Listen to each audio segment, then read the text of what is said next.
இந்த எபிசோட நாம ஹரி இயக்கத்தில் எழுந்திருக்கிற ரத்னம் படத்தை பற்றி தான் பார்க்க போகிறோம். இந்த படத்தோட கதையை பற்றி பார்த்தோம்னா, சின்ன வயதிலேயே தாய் தந்தை இழந்த நாயகன் விஷால் சமுத்திரக்கனி அரவணைப்பில் வளர்றாரு. வேலூரில் எம்எல்ஏ மற்றும் தாதாவாக இருக்கும் சமுத்திரக்கனி சொல்லும் வேலைகளை எல்லாம் விஷால் செய்து முடிக்கிறார். இந்நிலையில் வேலூருக்கு தேர்வு எழுத வரும் பிரியா பவானி சங்கரை பார்த்தவுடன் அவர் பின்னாலேயே செல்றாரு. தேர்வு எழுதும் நேரத்தில் பிரியா பவானி சங்கரை ஒரு கும்பல் தாக்க வருது.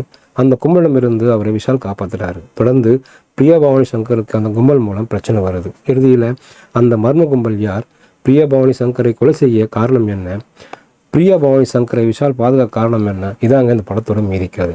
படத்தின் நாயகன் நடிச்சிருக்கும் விஷால் சென்டிமெண்ட், ஆக்ஷன், பாசம் நடிப்பில் ஸ்கோர் செய்திருக்காருன்னு சொல்லலாம். குறிப்பாக சிங்கிள் ஷாட் ஆக்ஷன் காட்சியில் சிறப்பாக நடிச்சிருக்காரு.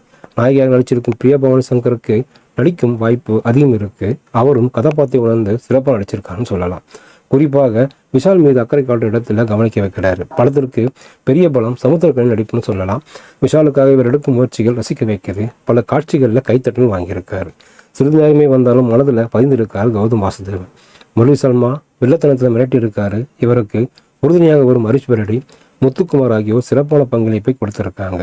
மொட்டை ராஜேந்திரன், யோகி பாபு ஆகியோர் ஆங்காங்கே சிரிக்க வச்சிருக்காங்க. தேவி ஸ்ரீ பிரசாத் இசையில் பாடல் அனைத்தும் தாளம் போட வைக்கிறது. பின்னணி இசையில் மிரட்டியிருக்காருன்னு சொல்லலாம். சுகுமாரின் ஒளிப்பகுதி பாராட்டலாம். ஆக்ஷன் காட்சிகளை சிறப்பாக படம் பிடிச்சிருக்காருன்னு சொல்லலாம். அம்மா சென்டிமெண்ட்டை மையமாக வைத்து படத்தை இயக்கியிருக்கிறார் இயக்குனர் ஹரி. தன் படங்களுக்கே உண்டான அதே ஸ்டைலில் திரைக்கதை அமைத்து ரசிக்க வைத்து இருக்காரு. கதாபாத்திரங்களிடையே சிறப்பாக வேலை வாங்கி இருக்காரு.